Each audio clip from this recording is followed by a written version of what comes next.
आज हम करेंगे next fundamental right that is right to freedom. ये कॉन्स्टिट्यूट करता है article 19 to article 19 to 22 article of the constitution of India. तो यहाँ पे इन्होंने क्या सिक्योर किया है, यहाँ पे इन्होंने बोला है कि जो राइट टू फ्रीडम है यहाँ पे पर्सनल लिबर्टी, जो ऑल फंडामेंटल राइट्स हैं उनमें सबसे इम्पॉर्टेंट क्या है, हमारी personal liberty is most important of all fundamental. जितने भी हमारे फंडामेंटल राइट्स हैं उसमें सबसे इम्पॉर्टेंट है personal liberty of an individual. अब article 19 to 22 deal with different aspects of this basic right.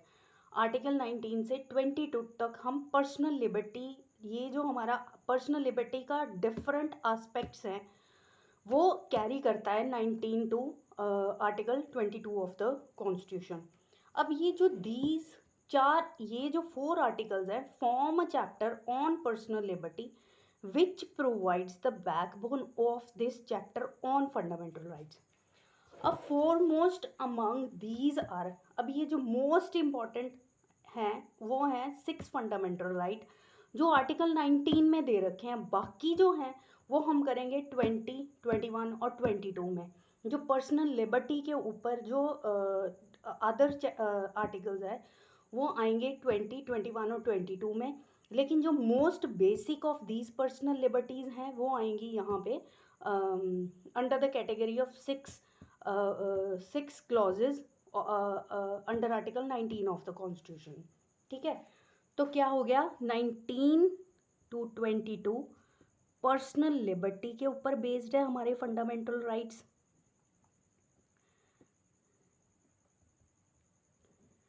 और 6 फंडामेंटल जो बेसिक हमारे पर्सनल हैं फंडामेंटल राइट्स ये दे रखे हैं आर्टिकल 19 में। ठीक है, अब फर्स्ट है freedom of speech and expression. इसको हम, अब कोई भी जो फंडामेंटल राइट है ना वो पहले तो एब्सोलूट बिल्कुल नहीं होएगा, ये हम शुरू से पढ़ते आ रहे हैं, इस पर कोई ना कोई रिस्ट्रिक्शन लगेगी।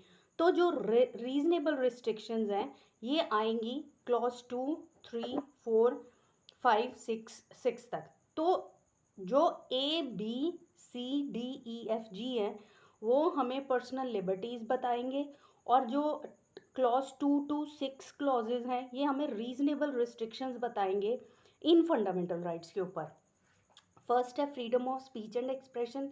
इसकी रीजनेबल रिस्ट्रिक्शन बताइए according to article 19 clause 2 of the constitution. Freedom of assembly की रीजनेबल रिस्ट्रिक्शन है क्लॉज 3 में।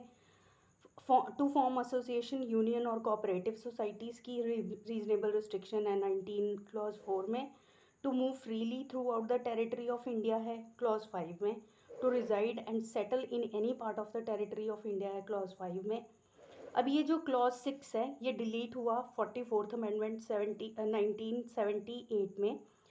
इसको इसको क्या किया इन्होंने, ये है इसकी ये टाइटल क्या था, right to hold and acquire property. इसको फंडामेंटल राइट से रिमूव करके इसको कॉन्स्टिट्यूशनल राइट बनाया गया। पहले ये फंडामेंटल राइट कंसिडर होता था, लेकिन 44th अमेंडमेंट ने 1978 में इसको रिमूव करके इसको कॉन्स्टिट्यूशनल राइट बना दिया under article 300A of the constitution. अब क्लॉज जी में है टू प्रैक्टिस एनी प्रोफेशन और to carry on any occupation, trade और business under article 19 clause G read with 19 clause 6 of the constitution of India.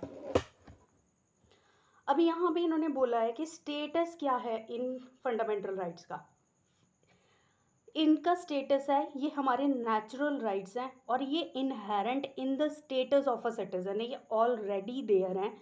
सिर्फ state ने या फिर government ने इनको सिक्योर किया है हमारे लिए। ये already there in our character और इन आर इंडिविजुअलिटी। सिर्फ गवर्नमेंट ने इनको सिक्योर किया है हमें। ये ये कहा गया था natural rights and inherent in the status of citizen, Dharmadutt versus Union of India 2004 के केस में। अब यहाँ पे हमने ये कि ये एब्सोलूट नहीं है, ये राइट्स एब्सोलूट नहीं है, इन पे रीजनेबल रिस्ट्रिक्शन हमेशा इनको कंट्रोल भी किया जाएगा, कटेल भी किया जाएगा और रेगुलेट भी किया जाएगा। किसके द्वारा? By the state on grounds, किन ग्राउंड्स के ऊपर, mentioned in clause 2 two clause 6 of the constitution of India.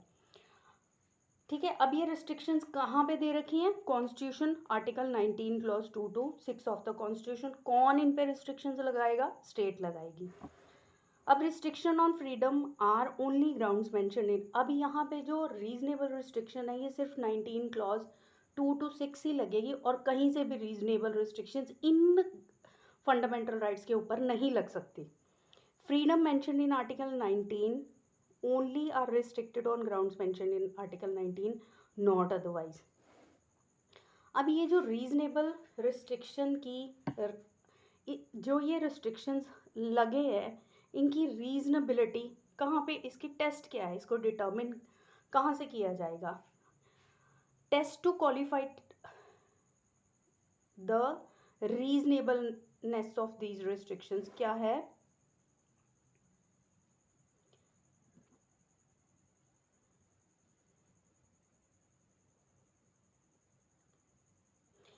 पहला है इट मस्ट बी रीजनेबल, ये रीजनेबल होने चाहिए। अब यहाँ पे लिमिट्स ऑफ रिस्ट्रिक्शंस हैं imposed by law, not by executive और डिपार्टमेंटल इंस्ट्रक्शंस। तो यहाँ पे जो स्टेट ही है ये रीजनेबल रिस्ट्रिक्शंस बाय लॉ लगाएगी, एग्जेक्टिव या डिपार्टमेंटल ऑर्डर्स के ऊपर कोई भी रीजनेबल रिस्ट्रिक्शंस इनके ऊपर इन राइट्स के ऊपर नहीं लगेगी। इट मस्ट, ये बहुत इंपॉर्टेंट है, इसको ध्यान में और दिमाग में रखना। It must strike a balance between right guaranteed in article 19(1। अब ये जो रीजनेबिलिटी का मेन टेस्ट क्या है, एक तो ये है कि जो हमें राइट्स मिले गए हैं, जो आर्टिकल 19 द्वारा हमें मिले हैं, उनके उनका बैलेंस किसके साथ रखना है, सोशल कंट्रोल, जो रिस्ट्रिक्शंस लगाई गई हैं reasonable under article 19 clause 2 to 6 में जो हम पे रीजनेबल रिस्ट्रिक्शंस लगाई हैं, तो किस मतलब बैलेंस कहाँ पे किया गया, इंडिविजुअल लिबर्टी पे किया गया और जो सोसाइटी है उसका बैलेंस बना के जो रीजनेबली इनको लगता है वैसे रिस्ट्रिक्ट किया जाता है इन इन राइट्स को। अब reasonableness of restriction to be determined by the, अब ये जो रीजनेबिलिटी है ये कौन टेस्ट करेगा, डिटर्मिन कौन करेगा, ये आर्टिकल 13 में जाएगा, जुडिशल रिव्यू होएगा। तो यहाँ पे सुप्रीम कोर्ट इनको डिटर्मिन करेगी, अगर ये टेस्ट पास नहीं करते तो सुप्रीम कोर्ट इनको वॉइड डिक्लेयर कर देती है या अनकॉन्स्टिट्यूशनल डिक्लेयर कर देती है। It widens the scope of judicial review, so if any restriction whether reasonable or not can be determined by Supreme Court through the writ, no definite test to determine it।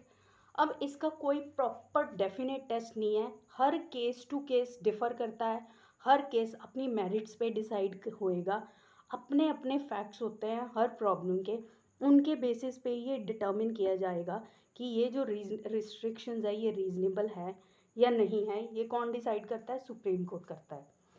Expression seeks to strike balance between individual guaranteed in Article 19 and social control permitted by clause 2 to 6 of the Article 19 of the Constitution। अब next है जो main है, एक point ये याद रखना, यहाँ पे इन्होंने बोला कि जो टेस्ट है डिटर्मिन करने का इसकी रीजनेबलनेस को, ये ऑब्जेक्टिव टेस्ट है, not subjective test, that is not court.